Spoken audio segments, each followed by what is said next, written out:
Good evening, everyone. Welcome to the channel. Before I begin, here are my disclaimers. Today I am going to give you an update about EQUIFAX INC quarterly report. EQUIFAX Inc. offers a diverse range of businesses and services through its three segments: Workforce Solutions, U.S. Information Solutions, USIS, and International. Key services include verifying income, employment, education, and criminal history, automating payroll-related and human resource management processes, providing credit information and scoring credit modeling, and portfolio analytics locate, and identity verification services, mortgage services and financial marketing services, identity management and credit monitoring products, human resources, business process automation and outsourcing services, debt collections, and recovery management solutions. These services cater to various clients, including employers, governments, consumers, and businesses across multiple countries. The decline of EQUIFAX Inc. stock price. A cumulative effect over the past year, EQUIFAX Inc.'s stock price has experienced a significant decline of 14.79%. This drop is not attributed to a single event, but rather a series of negative developments that have cumulatively contributed to the company's decreased value. Several key factors have played a role in this downward trend. Firstly, weak guidance and mortgage inquiry declines in February 2025 led to a nearly 7% drop in shares. This was followed by disappointing Q2 earnings and outlook in July 2025, which caused a 5.65% decline in stock price.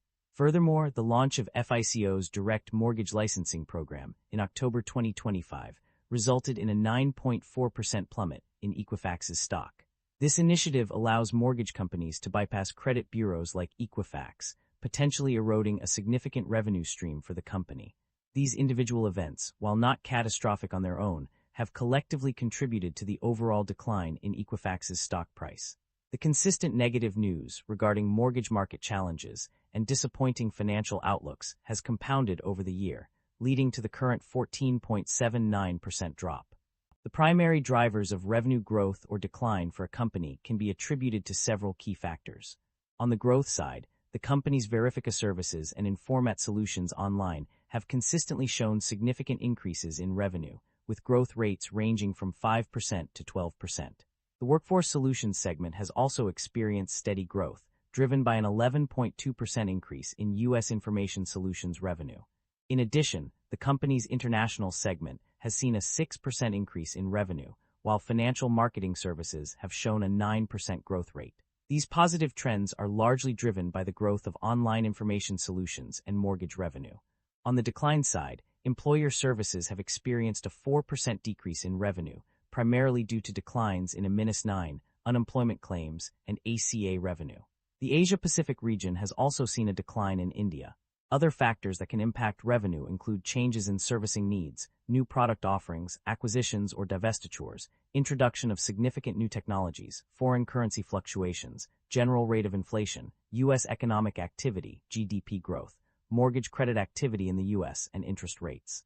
Net income and profit margins overview. The company's net income experienced a significant increase from $142.7 million in 2024 to $161.5 million in 2025, representing a growth of 12.4%. This upward trend is consistent across multiple reports, with an increase of 13.2% also observed. Profit margins showed mixed results. Operating margin remained relatively stable at 17.1%, while net income margin increased from 9.9% to 10.4%. Regional profit margins demonstrated growth in both Workforce Solutions and USIS segments, with operating margins increasing by 0.6 percentage points and 2.6 percentage points respectively. The primary drivers of these changes were an increase in revenue and a decrease in operating margin due to higher people costs and amortization expenses. These factors contributed to the overall improvement in net income and profit margins. The company is indeed generating positive operating cash flow, as evident from the financial summary and detailed breakdown on page 34. The figures for both 3-month and 9-month periods ending September 30, 2025, show substantial amounts of cash provided by operating activities. $559.9 million in the former period and $1,144.9 million in the latter. This indicates a consistent trend of generating positive cash flow from operations, which is a crucial indicator of a company's financial health. The company's debt level and interest expenses have undergone significant changes over the past year. In terms of debt level, there has been a notable decrease.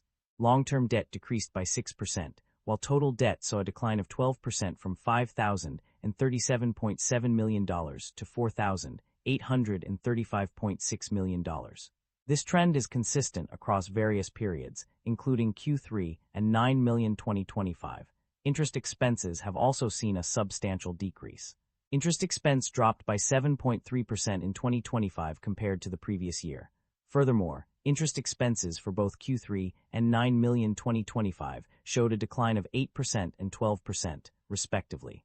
Overall, these changes indicate that the company has made significant progress in reducing its debt level and interest expenses over the past year. The company's financial performance varied across different segments and regions. The Workforce Solutions segment stood out as a top performer, with a 55% increase in operating income and revenue growth of 5-6% for both 3 and 9 months.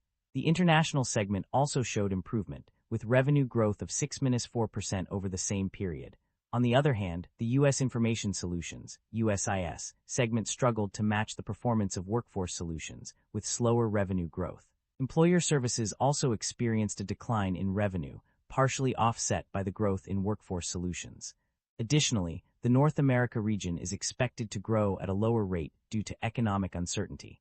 Management's outlook and strategy. The company has a positive outlook for long-term growth, driven by customer acceptance of its business solutions. Revenue growth is expected to continue, with a 7% increase in operating revenue for the 9 months ended September 30, 2025. However, management acknowledges that economic uncertainty may lead to lower growth rates in 2025 compared to 2024. To mitigate this risk, the company will focus on expanding its products, capabilities, and markets served. With a global presence in 20 countries, management will monitor performance using key indicators such as operating revenue, operating income, and net income. The company's strong cash position, generated from operating activities, is expected to be sufficient to meet cash requirements over the next 12 months and beyond. Management also plans to make minimum funding contributions to its U.S. retirement income plan, with potential discretionary contributions depending on market conditions and liquidity needs. The company has a history of returning value to its shareholders through both dividend payments and share buybacks. In recent years, the company has paid dividends of $0.50 per common share in 2025 and $0.39 per common share in 2024, totaling $172 million and $144.8 million respectively. Additionally, the company has also engaged in share repurchases, buying back shares worth $427.4 million in 2024 and repurchasing 2,954,230 shares for $727.4 million in 2025. That concludes the financial summary for EQUIFAX INC. Feel free to comment below, and I will be happy to answer them when possible.